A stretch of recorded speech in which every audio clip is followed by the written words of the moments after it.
Title: Promises in the Rain.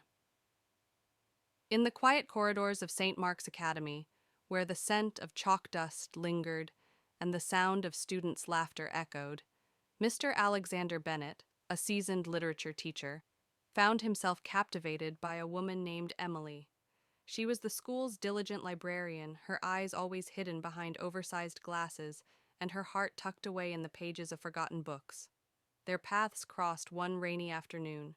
Mr. Bennett, lost in the melancholy of Keats' poetry, stumbled upon Emily shelving old manuscripts.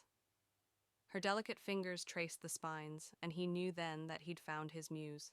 Their conversations began with discussions about Austen and Bronte, but soon they delved into the mysteries of life, the kind that only rain-soaked windows and shared secrets could unravel.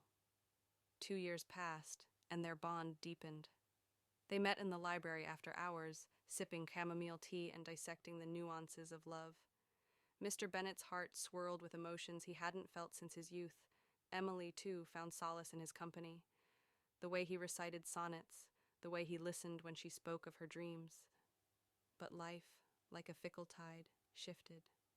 Emily's laughter grew quieter, her eyes distant.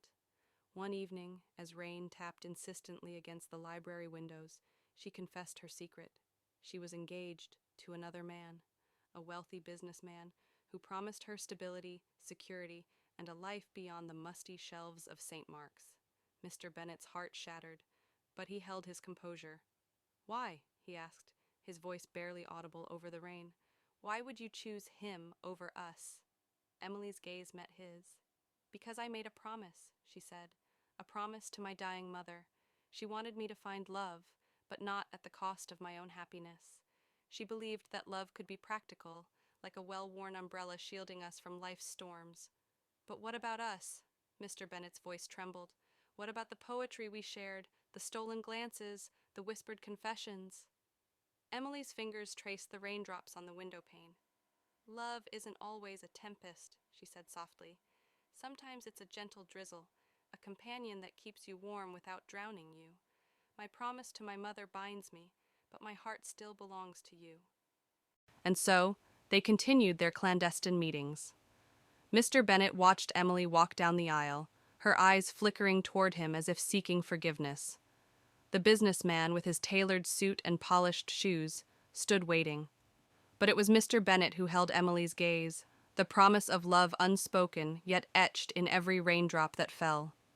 Years passed. Mr. Bennett remained at St. Mark's, teaching new generations of dreamers. Emily, now Mrs. Emily Sinclair, visited the library occasionally, her wedding ring glinting under the dim lights.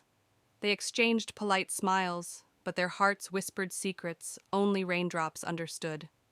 One stormy evening, as Emily stood by the library window, Mr. Bennett approached. "Do you regret your choice?" he asked. She shook her head. "No, but I miss our poetry, our stolen moments." He took her hand, the touch familiar yet forbidden. "Promise me this," he said. "When the rain falls, remember us, the teacher and the librarian who loved beyond promises." And so they stood there, rain tapping against the glass, their hearts entwined in a silent vow. Love, like rain, had its seasons, sometimes gentle, sometimes fierce. But promises, ah, promises, they were the fragile bridges that connected their souls across time.